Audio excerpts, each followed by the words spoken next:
আমি খুব আশা করেছিলাম যে এই ধাক্কায় হয়তো ইসলামী খেলাফতের দিকে হয়তো আমরা একটু মুভ করতে পারতে পারি, কিন্তু আবারও হতাশ হলাম,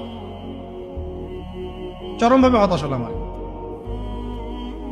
আমরা দেখলাম যে মাজলুমের বিজয় হলো, জালেমের পতন হলো, এরকম করে আমরা দেখলাম।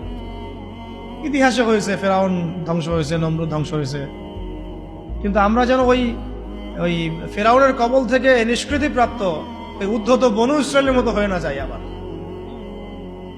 বুঝতে পারছেন কথা? ফেরাউনের কবল থেকে মুক্তি পাওয়ার মাত্র 40 দিনের মাথায় বনু ইসরায়েল বাছুর পূজা শুরু করছিল। কত দিনের মাথায়?